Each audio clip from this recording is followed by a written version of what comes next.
देंगे। ये तो कागज है टीचर, कागज दिखाई दे रहा है आपको ये? तो ये क्या है बच्चों? पत्र है। लेकिन आजकल के ये ईमेल के जमाने में और गूगल के मतलब जो कुछ भी आपका जमाना बदल चुका है बच्चों, इसलिए आपको सिर्फ मोबाइल ये संदेश वाहक लगता है। इसके बाद आपको लैपटॉप हो, मोबाइल हो, कंप्यूटर हो, गूगल हो, अमेजॉन पे हम क्या करते हैं, ढेर सारे गिफ्ट जो होते हैं वो घर पर मंगवा देते हैं। इसलिए ये पत्र द्वारा भी संदेश भेजा जाता है। ये सब बच्चे भूल ही गए होंगे ना। कभी कभार आपको दादाजी के कपबोर्ड में देखेंगे या पिताजी के पास कभी कभार आपको ऐसा पत्र दिखाई देगा बच्चों, तब आप कहेंगे कि ये क्या है। इसलिए मैंने आपको दिखाने के लिए लाया है। इसे कहते हैं बच्चों पत्र। पहले के जमाने में क्या नहीं थे, ये जो इंटरनेट की सेवा नहीं थे, इसके बाद क्या नहीं थे, मोबाइल नहीं थे, ग्रामोफोन घर में कभी कभार जो कोई सरपंच वगैरह थे उनके पास थे, बाकी के सारे लोगों के पास अभी जैसे मोबाइल है ना वैसे तो नहीं थे बच्चों। तो ये सारे जो संदेश वाहक कौन मतलब संदेश भेजने का काम कौन करता था, एक गांव में जाकर दूसरे गांव में जाना, ऐसा काम कौन करते थे, ये पत्र करते थे। तो इस पत्र के यहाँ पे देखिए बच्चों, यहाँ पे क्या लिखा जाता था, जो कुछ भी उस बीच में मजकूर होता है, खुशहाली होती है वो बताई जाती थी। और यहाँ पे क्या किए जाते थे, खुद का एड्रेस और जिसे भेजने वाले हैं उसका पता लिखा जाता था और डाकघर में जाके जो पेटी होती है वहाँ पे वो डाला जाता था और जो डाकिया था वो हमारे गांव वो पहुँचाता था। जहाँ पर भी हमें पहुँचाना है वहाँ पर वो पहुँचाने का काम करता था।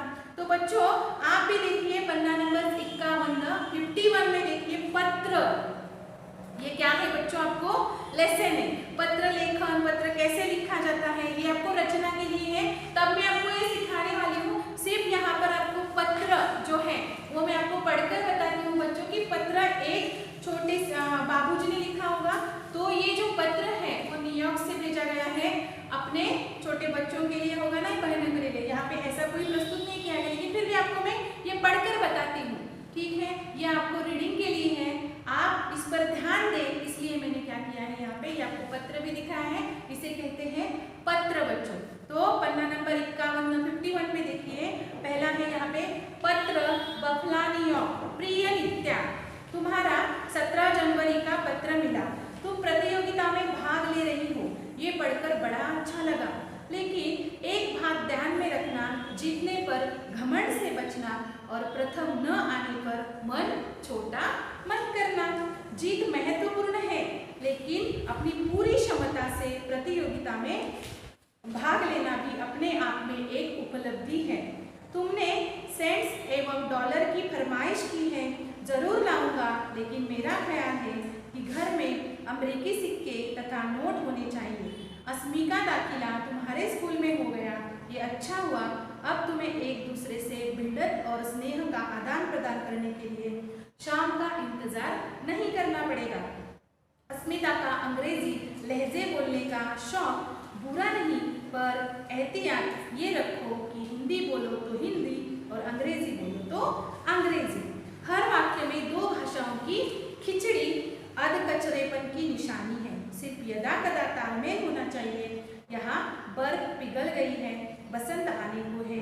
बसंत के स्वागत में कौन सा राग गाते हैं मैं नहीं जानता। अस्मिता को आशीर्वाद, मतलब उनके पापा, वो जो दो लड़कियां हैं नित्या और अस्मिता, उनके पापा न्यूयॉर्क में रहते हैं। वो क्या कह रहे हैं, तुमने प्रतियोगिता में हिस्सा लिया ना, मुझे अच्छा लगा। तुम प्रतियोगिता में हारो या जीतो, लेकिन तुमने हिस्सा लिया।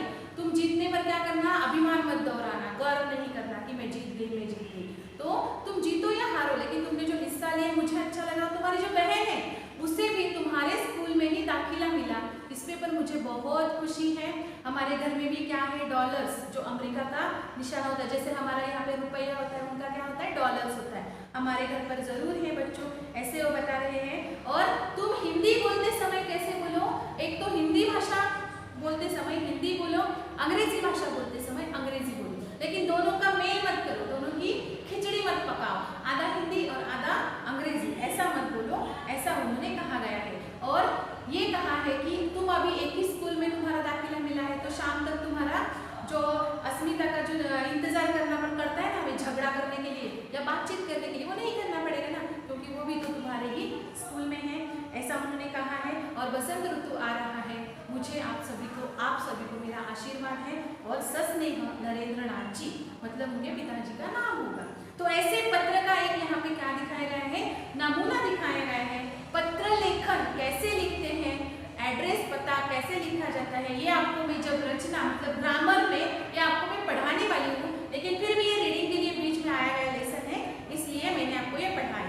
तो बच्चों वैसे ही आज हम क्या देखने वाले हैं, ये जो चिट्ठी या ये जो पत्र है इसका सफर कहाँ से आकर कहाँ से तय हो गया, ये आज मैं आपको पढ़ाने वाली हूँ। ठीक है बच्चों, पन्ना नंबर 52 निकालिए। यहाँ पे देखिए हमारा छठा लेसन है जिसका नाम है चिट्ठी का सफर। यहाँ पे मैंने चिट्ठी का अर्थ लिखा है पत्र, और सफर मतलब यात्रा करना, मतलब चिट्ठी का सफर मतलब हमारे जो पत्र की यात्रा होती है वो कहाँ से लेकर कहाँ तक जाती है, ऐसा इस पाठ में बताया गया है या प्रस्तुत किया गया है। बच्चों सभी के पास किताबें है ना बच्चों, तो अपनी अपनी किताबें निकालिए। पन्ना नंबर 52 देखिए, 52 पेज नंबर, उसमें देखिए पहले तो मैं थोड़ा थोड़ा करके इसका क्या करती जाऊंगी, पठन करती जाऊंगी, और इसके बाद मैं इसका स्पष्टीकरण करूंगी। बच्चों जो कुछ भी है वो ध्यान देकर पढ़ने का प्रयास कीजिए। बच्चों अपनी 10-12 साल की जिंदगी में तुमने कुछ पत्र तो लिखे ही होंगे, वे पत्र अपने सही पते और समय पर किसी तरह पहुंचे होंगे। यह बहुत सी बातों पर निर्भर करता है कि जैसे कि चिट्ठी किस स्थान से किस स्थान पर भेजी जा रही है, संदेश पहुंचाने की कितनी जल्दी है, तुमने पूरा और ठीक पता लिखा है कि नहीं, तुमने उस पर डाक टिकट लगाया है या नहीं। अब प्रश्न यह उठते हैं, आखिर चिट्ठी पर डाक टिकट लगाया ही क्यों है, क्यों जाए, पूरे और ठीक पते से क्या मतलब है, जरूरत पड़ने पर संदेश की जल्दी कैसे पहुंचाया जाए, स्थान बदलने से चिट्ठी के पहुंचने पर क्या असर पड़ता है। इनमें से कुछ सवालों के जवाब शायद तुम्हारे पास हो, खासकर तुमसे ही उनके पास जो डाक टिकटें इकट्ठा करने का शौक रखते हैं। आप कहते हैं ये क्या क्या लिखा हुआ है, मुझे तो कुछ समझ में नहीं आया। तो सिर्फ इतना ध्यान दीजिए कि आप भी हमेशा सोचते होंगे ना, ये जो पत्र भेजा जाता है ना, ये असल में वहाँ उस स्थान तक कैसे जाता है, अगर नहीं गया तो वो क्या होता है, वहाँ पे इस पर हमने डाक टिकट लगवाया है कि नहीं। ऐसे ढेर सारे छोटे छोटे बच्चों ने 10-12 साल की उम्र में 1 या 2 पत्र लिखे ही होंगे, ऐसा उन्होंने बताया गया है। और यहाँ पर भी देखिए एक छोटे से बच्चे ने ना महात्मा गांधी जी को पत्र लिखा है। तो उन्होंने महात्मा गांधी जी को मतलब क्या होता था, स्वतंत्रता चळवळ में क्या करते थे, हिस्सा लेते थे। तो जब उनके आंदोलन होते तो एक जगह पे नहीं रहते थे, तो छोटे से बच्चे ने उनका पता क्या डाला है, देखिए पन्ना नंबर 52 में देखिए, लेफ्ट हैंड, महात्मा गांधी जहाँ हो वहाँ, मतलब महात्मा गांधी जी आप जहाँ पे हो ना वहाँ पे मैं आपको पत्र भेज रहा हूँ, ऐसा छोटे से बच्चे ने कहा है। और जो कुछ भी उसका खुद का पता है उसने इस राइट साइड में दिया गया है बच्चों। तो वैसे ही आप खुद भी क्या कर सकते हैं, पत्र लिख सकते हैं। आपको भी ढेर सारे ऐसे सवाल आते हैं ना मन में कि ये पत्र कैसे पहुंचता होगा, स्थान बदलने से क्या चिट्ठी हमारे स्थान पर जाएगी, एड्रेस तो हमारे चेंज होते हैं, हमारे मोहल्ले गली बार बार तो चेंज होते हैं। हमारे पापा अगर जॉब करते हो तो क्या करते हैं, हम एक जगह से 5 साल के बाद 2-3 साल के बाद क्या करते हैं, हम हमारा घर चेंज करते हैं ना।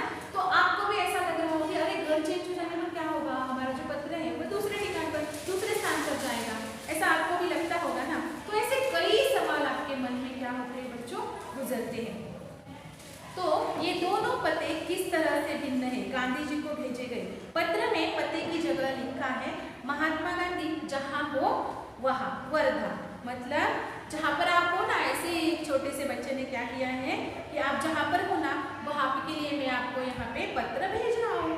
जबकि लिफाफे पर इमारत या संस्थान से लेकर शहर तक का नाम लिखा हुआ है, मतलब दूसरी तरफ देखिए वहाँ पे इमारत कौन सी है, शहर कौन सा है, इसके बारे में उसने क्या की है, जानकारी लिखी है। आप ही क्या करते हैं, पत्र लिखते समय खुद का नाम लिखना जरूरी होता है ना। आपकी जो मंजिल होती है, जैसे कि मौलाना मंजिल, इमारत का नाम होता है, जो कुछ भी आपकी गली होती है, मोहल्ला होता है, उसका आप नाम लिखते हैं। उसी प्रकार पते में सबसे छोटी भौगोलिक इकाई से शुरू करके बड़ी की ओर बढ़े हैं। छोटे से बड़ी भौगोलिक इकाई का मतलब यह हुआ कि घर के नंबर के बाद गली, मोहल्ले का नाम, फिर गांव, कस्बे, शहर के जिस हिस्से में है उसका नाम। फिर गांव या शहर का नाम। अब आप कहेंगे ये क्या क्या क्या किसका खिचड़ी पक रही है, ऐसे आपको लग रहा होगा। तो देखिए भौगोलिक स्थान मतलब भूगोल से संबंधित। तो पत्र लिखते समय पहले क्या लिखा जाता है, छोटी सी इकाई मतलब हम पहले क्या उसमें लिखते हैं, तो पहले हम क्या लिखते हैं, घर के नंबर के बाद गली लिखते हैं, घर का नंबर, इसके बाद गली लिखा जाता है, फिर गांव लिखा जाता है, फिर कस्बा लिखा जाता है और जिस हिस्से में है उसका नाम, फिर गांव या शहर का नाम लिखा जाता है। मतलब उन्होंने कहा है कि छोटे से लेकर बड़े तक हम क्या करते हैं, हमारा जो पता होता है ना वो हमेशा लिखते जाते हैं। मतलब यहाँ पर देखिए जो कुछ भी पहले तो उन्होंने बताया है कि घर के नंबर के बाद, मतलब जैसे 40 घर का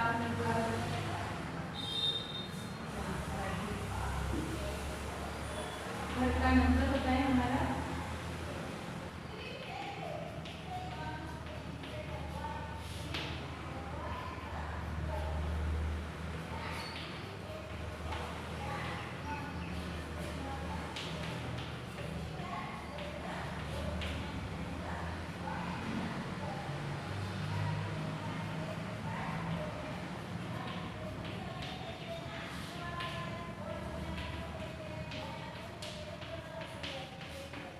यहाँ पे देखिए आप क्या करते हैं, अपना घर का जो नंबर होता है वो हमें देना पड़ता है। तो आप क्या करते हैं 14 जगताप नगर जिला परिषद कॉलोनी मोहल्ला कौन सा है, इसके बाद वो एरिया कौन सा है, चिंतामणि नगर वो फॉर एग्जांपल, और इसके बाद आप शहर का नाम लिखते हैं। तो आप लिखते समय पहले क्या करते हैं, पहले सांगली लिखते हैं, नहीं आप क्या करते हैं छोटे से लेकर बड़े गाँव तक जाते हैं ना, छोटी छोटी जो हमारी गलियाँ होती है, मोहल्ले होते हैं, पहले घर का नंबर, इसके बाद हमारा मोहल्ला, इसके बाद हमारी कॉलोनी, इसके बाद हमारा शहर लिखते हैं ना। तो उसी प्रकार हमें भौगोलिक स्थान जब अपन लिखना होता है तो हम छोटी सी इकाई से लेकर हम बड़े तक जाते हैं, ऐसा उन्होंने यहाँ पे बयान किया गया है। इसके बाद पिन कोड, हर जगह को एक पिन कोड दिया गया है। यह सोचने लायक बात है कि आखिर पिन कोड की जरूरत क्या है। हमारे देश में अनेक ऐसे कस्बे और गांव शहर हैं जिनके नाम एक जैसे हैं। पते के बाद पिन कोड लिखने से गंतव्य स्थान का पता लगाने में डाक छांटने वाले कर्मचारियों को मदद मिलती है और वह जल्दी बांटे जा सकते हैं। मतलब आप भी सोचेंगे ये पिन कोड क्या होता है, तो ये क्यों लिखा जाता है। हमारा भी ऐसा कुछ होगा 416 520 फॉर एग्जाम्पल में लिख दिया है यहाँ पे, ऐसा कुछ भी होता है। तो ये हमें भी क्या कहा जाता है, आप जब कुछ भी लिखते समय आपको पहले पिन कोड लिखना होता है। तो आप भी कहेंगे ये पिन कोड क्यों होता है, जरूरी क्यों होता है, क्योंकि आपको भी मालूम होगा कि एक जैसे गांव क्या होते हैं, दो दो नाम के गांव होते हैं। जैसे अब यहाँ पे सांगली है ना, तो दो नाम के सांगली हो सकते हैं, ठीक है, वारणा देवी दो नाम के हो सकते हैं, वारणा नगर हो सकते हैं। तो अगर मुझे एक यहाँ पे मैंने अगर पिन कोड डाल दिया तो जो डाकिया घर में होते हैं उन्हें पता चलता है कि असल में ये स्थान किसके लिए है, ये कौन से राज्य के लिए है, ऐसा वहाँ पे क्या होता है बताया जाता है, या उनके लिए वो कोड क्या होता है महत्वपूर्ण होता है। इसलिए हमें क्या दिया जाता है, पिन कोड दिया जाता है। हर एक शहर का अलग अलग पिन कोड होता है, हर एक गांव का अलग अलग होता है, क्योंकि एक जैसे अगर गांव आ जाए तो हमारा जो पत्र है वो सही निशाने पर जाना चाहिए ना बच्चों, इसलिए। तो इस पिन कोड की शुरुआत 15 अगस्त 1972 को डाक तार विभाग ने पोस्टल नंबर योजना के नाम से की।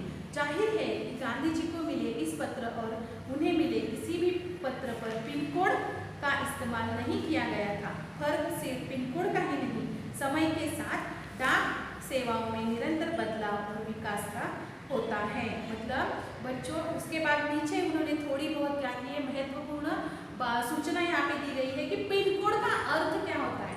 लॉन्ग फॉर्म जैसे हम लेते हैं ना वैसे क्या होता है, तो पोस्टल इंडेक्स नंबर इसे उन्होंने शॉर्ट में किया है, इसे उन्होंने छोटा नाम दिया है। और ये जो पिन कोड होता है वो कैसे होता है, 6 नंबर वाला होता है बच्चों। पिन कोड होता है तो 6 नंबर वाला होता है। ये NCERT ने भेजे गए लिखा पेपर का अंक होता है बच्चों। तो यहाँ पर देखिए इसमें जो पहला नंबर होता है वो दिल्ली है, राजधानी दिल्ली में अगर शायद हो, दिल्ली हरियाणा ऐसे बहुत सारे प्रदेश होते हैं, ठीक है। जैसे हमारा महाराष्ट्र होगा तो हमें पता चलता है, पहले नंबर से पता चलता है ये किस प्रदेश का है। इसके दूसरे 2 नंबर से हमें पता चलता है कि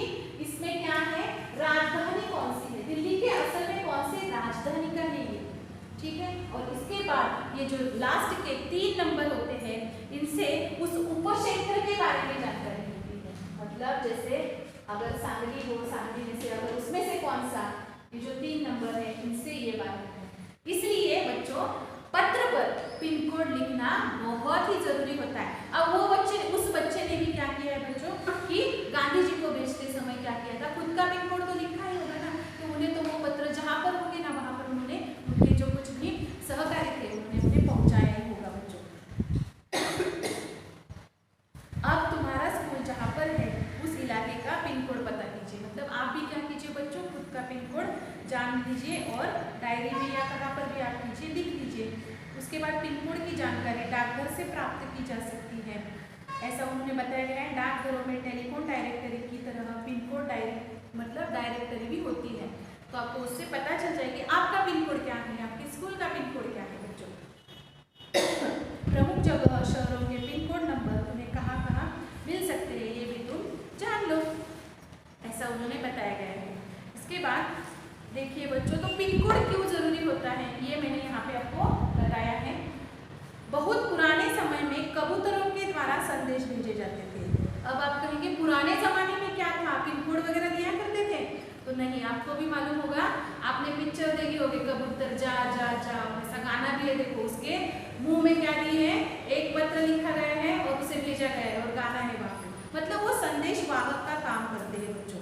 तो जब संदेश वाहक कबूतरों की बात हो रही है तो उन इंसानों की बात कैसे न हो जो ऐसे समय में डाक पहुंचाने का काम करते हैं।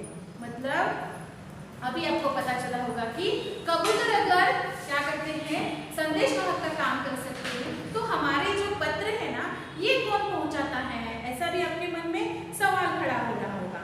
मतलब बात तो रही है उन हरकारों की जो पैदल ही आम आदमी तक चिट्ठी पत्री पहुंचाने का काम करते हैं बच्चों। तो वैसे ही हमारे भी क्या होते हैं बच्चों, हरकारे होते हैं। हरकारे का अर्थ क्या है, पैदल चलकर संदेश पहुंचाने वाले को क्या कहा जाता है, हरकारे कहा जाता है। जैसे कबूतर संदेश वाहक का काम करते हैं, वैसे ही हमारे जो पत्र होते हैं ये कौन पहुंचाता है, तो हरकारे पहुंचाते हैं।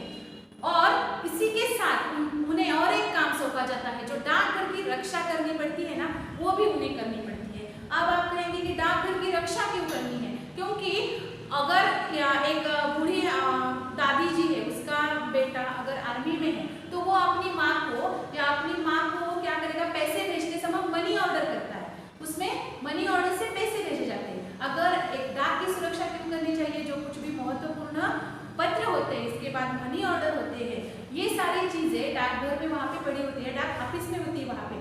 तो हरकारों का क्या काम होता है, उस डाक की रक्षा करना भी होता है, क्योंकि लुटेरे आकर क्या कर सकते हैं, मनी ऑर्डर में जो कुछ भी पैसे हैं वो ले जा सकते हैं ना। इसलिए हरकारों की जिम्मेदारी क्या होती है, पहले तो पैदल चलकर संदेश पहुंचाना और डाक की बच्चों क्या करना, रक्षा करना, क्योंकि डाकू लुटेरे या जंगली जानवरों की चपेट में आने का डर हमेशा बना रहता है। आज भी भारतीय डाक सेवा दुर्गम और पहाड़ी इलाकों तक डाक पहुंचाने के लिए हरकारों पर ही निर्भर है। ठीक है, जम्मू कश्मीर के लद्दाख खंड में पदम जैसे, पदम मतलब उन्होंने जैसे जम्मू कश्मीर का लद्दाख खंड है, पदम ऐसा एक गांव है जहाँ पर आज भी क्या करते हैं, हरकारे जाकर ही क्या करते हैं, डाक पहुंचाते हैं बच्चों। ठीक है, तो आपको इतना समझ में आया होगा, मैं पहले पार्ट में यही इतना ही पढ़ाती हूँ, क्योंकि आपको इतना सिर्फ समझ में आना चाहिए कि पत्र क्या होता है, पत्र के लिए पिन कोड क्यों जरूरी होता है, पत्र के लिए पता क्यों जरूरी होता है, और पहले जमाने में क्या किया जाता था, कबूतर संदेश वाहक का काम करते थे, पहाड़ी इलाकों में भी कबूतर ही जाया करते थे। वैसे ही आज भी क्या है, लद्दाख जैसे, जम्मू कश्मीर के लद्दाख जैसे गाँव में हरकारे खुद जाकर पहाड़ी इलाकों में जाकर पत्र पहुंचाने का काम करते हैं बच्चों। धन्यवाद बच्चों।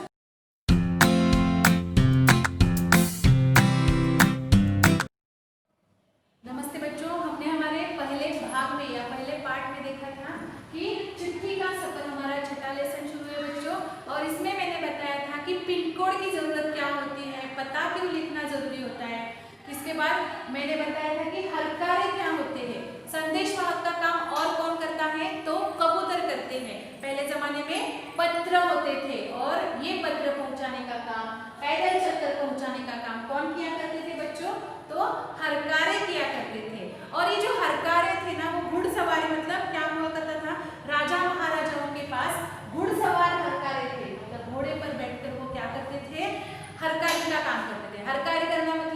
संदेश पहुंचाने का काम करना बच्चों। तो इसके बाद मैंने बताया था कि डाकू लुटेरों से जो हमारी जो डाक विभाग है उसका संरक्षण भी वो क्या करते थे बच्चों, किया करते थे, या रक्षा भी वही किया करते थे। दुर्गम और पहाड़ी इलाके में मैंने बताया था कि जम्मू और कश्मीर जैसे पहाड़ी इलाकों में जाकर डाक पहुंचाने का काम हर कार्य किया करते थे। आजकल तो संदेश भेजने के लिए नए नए और तेज साधन आसानी से उपलब्ध हो गए हैं। डाक बांटने में हवाई जहाज, पानी के जहाज और जाने कौन कौन से साधन इस्तेमाल किए जा रहे हैं। डाक विभाग भी पत्र, मनी ऑर्डर के साथ साथ ईमेल, बधाई कार्ड आदि लोगों तक पहुंचा रहा है। कबूतरों की उड़ान से लेकर हवाई डाक सेवाओं तक का सफर दिलचस्प करने वाला है। यह सोचकर आश्चर्य होता है कि कबूतर जैसा पक्षी संदेश वाहक भी हो सकता है। मतलब अब आपको आजकल के जमाने में क्या हो रहा है, हवाई जहाज से भी संदेश पहुंचाया जाता है। पानी में जो जहाज होते हैं उनके द्वारा भी संदेश पहुंचाने का काम किया जाता है। डाक विभाग भी क्या कर रहा है, पत्र, मनी ऑर्डर, जैसे मैंने पहले वीडियो में आपको बताया था, मनी ऑर्डर के द्वारा भी क्या होते हैं, पैसे भेजने का कार्य किया जाता है, ईमेल दिए जाते हैं, बधाई कार्ड दिए जाते हैं। तो ये जो डाक विभाग क्या कर रहा है, सारे कार्य कर रहा है और इससे संदेश पहुंचाए जा रहे हैं बच्चों। ये तो आपको मालूम है। उसके साथ साथ क्या हो रहा है बच्चों, आज के जमाने में बच्चों कबूतरों की उड़ान से लेकर हवाई डाक सेवाओं तक का सफर बहुत ही दिलचस्प लगता है, हमें अच्छा लगता है। यह सोचकर ये भी आश्चर्य होता है बच्चों कि एक कबूतर जैसा पक्षी संदेश वाहक कैसे बन सकता है। आप भी सोचते होंगे, मैं भी एक कबूतर पालता हूँ और उसके मुंह में पत्र डालता हूँ और कहता हूँ जाओ मेरे मामा के घर। तो ऐसा करने पर क्या होगा, वो जो कबूतर है वो जाएगा और मामा के घर जाकर पत्र देगा बच्चों? नहीं देगा। इसके लिए कुछ विशेष प्रजाति के कबूतर होते हैं। आगे देखते हैं हम बच्चों कि पक्षी संदेश वाहक भी हो सकता है। कबूतर की कई प्रजातियां होती हैं और ये सभी संदेश लाने ले जाने का काम नहीं कर सकती। गिरहबाज या हुमर वह प्रजाति है जिसे प्रशिक्षित करके डाक संदेश भेजने के काम लाया जाता है। आखिर कबूतर अपना रास्ता ढूंढ कैसे लेता है? उन प्रवासी पक्षियों के बारे में सोचो और पता करो कि वे कैसे सैकड़ों मील का रास्ता और सही जगह तक तय कर पाते हैं। मतलब आप भी सोचते होंगे कि ये कैसे पहुंचते होंगे वहां तक, ऐसे सैकड़ों मील का रास्ता, और उन्हें कहाँ से जाना है, किस दिशा में जाना है, ये कैसे पता होगा? तो बच्चों ऐसे कौन से भी क्या किए जाते हैं, कबूतरों को वहां पे नहीं भेजा जाता है। तो संदेश वाहक का कार्य गिरहबाज या हुमर, ये जो कबूतरों की प्रजाति होती है, एक विशेष प्रजाति को ये काम सौंपा जाता है और उन्हें प्रशिक्षित किया जाता है या उन्हें प्रशिक्षण दिया जाता है कि आपको कहाँ तक जाना है, कैसे जाना है, ये उन्हें प्रशिक्षण दिया जाता है। सिर्फ ऐसे ही कबूतर लो, उसके मुंह में चिट्ठी डालो और कहो जाओ, हजारों मील दूर जाओ और ये चिट्ठी लेकर जाओ, तो वो नहीं जाता है। इसके लिए कौन से जाति के कबूतर होते हैं बच्चों? गिरहबाज या हुमर जाति के प्रजाति के कबूतरों को यहाँ पे क्या किया जाता है, प्रशिक्षण दिया जाता है, उन्हें ट्रेनिंग दिया जाता है कि आपको क्या करना है, ये जो पत्र है वो वहाँ पे जाके भेजना है और कैसे करना है, इसका उन्हें क्या किया जाता है, प्रशिक्षण दिया जाता है और तभी वो वहाँ पे जाते हैं। तो इसका इस्तेमाल कौन कौन करते हैं देखिए, उड़ीसा पुलिस खास तौर पर हुमर कबूतरों का इस्तेमाल राज्य के कई दुर्गम इलाकों में संदेश पहुंचाने के लिए करती है। कानून व्यवस्था, संकट और अन्य मौकों पर संदेश के लिए ये कबूतर बहुत ही उपयोगी साबित है। कबूतरों की संदेश सेवा बहुत सस्ती है और उन पर खास खर्च भी नहीं होता है। इन कबूतरों का जीवन 15 से 20 साल का होता है और 8 से 10 साल तक वे बहुत अच्छा काम करते हैं। स्वस्थ कबूतर एक दिन में 1000 किलोमीटर तक का सफर कर सकते हैं बच्चों। मतलब उड़ीसा की जो पुलिस है ना, वो आजकल भी, आज के जमाने में भी जो कुछ दुर्गम इलाके होते हैं, पहाड़ी इलाके होते हैं, वहां पर संदेश पहुंचाना हो तो आज भी वो क्या करते हैं, कबूतरों की सहायता लेते हैं। कबूतरों का जीवनमान कितना है बच्चों? 15 से 20 साल तक क्या होता है, उनका जीवनमान होता है। अच्छे तंदुरुस्त जो कबूतर होते हैं वो 8 या 10 साल तक संदेश वाहक का कार्य बच्चों कर सकते हैं। मतलब कबूतर एक दिन में 1000 किलोमीटर तक का सफर कर सकता है बच्चों। उसकी जो उड़ान होती है वो एक दिन में बच्चों 1000 किलोमीटर तक वो जा सकता है। मतलब आज भी अच्छे या उपयोगी साबित हुए हैं बच्चों। और उड़ीसा पुलिस पहाड़ी इलाकों के जो कुछ भी क्षेत्र है उनमें ये क्या करते हैं, इस्तेमाल किए जाते हैं। यदि कोई महत्वपूर्ण संदेश पहुंचाना हो तो 2 कबूतरों को भेजा जाता है ताकि बाज के हमले जैसी अनहोनी स्थिति में भी दूसरा कबूतर संदेश पहुंचा सके। मतलब जब इन गिरहबाजा उमर कबूतरों को भेजा जाता है ना तो उनके साथ और एक कबूतर होता है, या कोई हमला करे, कोई बाज आके या पंछी आके उन पर हमला करे और उन्हें मार दे, तो जो दूसरा कबूतर होता है वो क्या करता है, उसके मुंह में से जो संदेश है वो लेता है और आगे चलता है। मतलब कोई भी क्या हो, मुसीबत न आ जाए वहां तक जाने के लिए, इसलिए उन्हें क्या किया जाता है, भेजते समय कितने कबूतर भेजते हैं बच्चों, 2 कबूतर भेजे जाते हैं। ऐसी स्थिति के लिए दूसरा कबूतर बहुत ही महत्वपूर्ण होता है। शायद यह पढ़कर तुम ऐसे कबूतरों की कहानी पढ़ना चाहो जो दूसरे विश्व युद्ध में संदेश पहुंचाता था। ये सब सुनने के बाद आपको बहुत अच्छा लगता होगा ना, अरे वाह, इन पर तो एक कहानी होनी चाहिए, इन पर अच्छी फिल्म होनी चाहिए, इन पर तो अच्छी किताब होनी चाहिए, ऐसा आपके मन में आ रहा होगा। तो सच में हमने भी क्या किया है बच्चों, दूसरे जो विश्व युद्ध हुआ था इसमें हमने कबूतरों की सहायता ली थी, क्योंकि वहाँ के इलाके क्या थे, बहुत ही कठिन थे, वहाँ तक जाना बहुत ही मुश्किल था, इसलिए हमने भी कबूतरों की सहायता ली थी। इस कबूतर की कहानी नेशनल बुक ट्रस्ट से एक अंग्रेजी में छपी एक किताब में दी गई है। किताब का नाम है ग्रे नेक। मतलब ये जो कबूतरों की कहानी है ना, दूसरे विश्व में जो कबूतर इस्तेमाल किए थे उसकी एक अंग्रेजी में किताब है और उसका नाम है ग्रे नेक, जो इस किताब के हीरो का भी नाम है। अगर आपको पढ़ना है तो आप बच्चों पढ़ सकते हैं, लेकिन इसके लिए आपको क्या करना है, आपको अगर ये हिंदी में लिखा हुआ कॉपी चाहिए हो या आप अंग्रेजी में पढ़ना चाहते हैं तो आपको क्या करना है बच्चों, नेशनल बुक ट्रस्ट को पत्र लिखो कि वे इस किताब को हिंदी में भी छापें।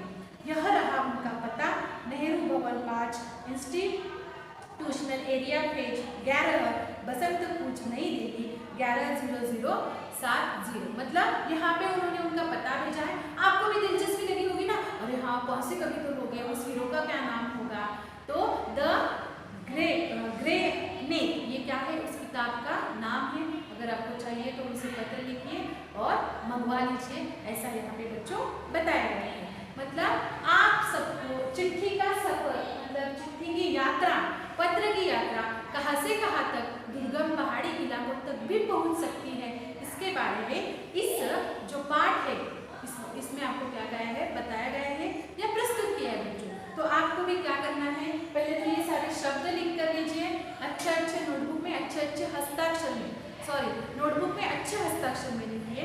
और इन पर जो कुछ भी गिरह जाति के या जो पंछी, यहाँ पे मैंने कबूतरों का नाम लिखा है, जो कुछ भी कठिन शब्द लिखे हैं, और एक आध 5 सवाल आप खुद क्या कीजिए बच्चों, सवाल भी खुद तैयार कीजिए और उनके जवाब भी लिखने का प्रयास कीजिए। इसके बाद यहाँ पे उन्होंने नीचे जो कुछ भी प्रश्न दिए हैं वो एटलीस्ट पढ़ने का तो क्या कीजिए बच्चों, प्रयास कीजिए और ये जो लेसन है वो पूरी तरह अच्छी तरह से पढ़िए बच्चों।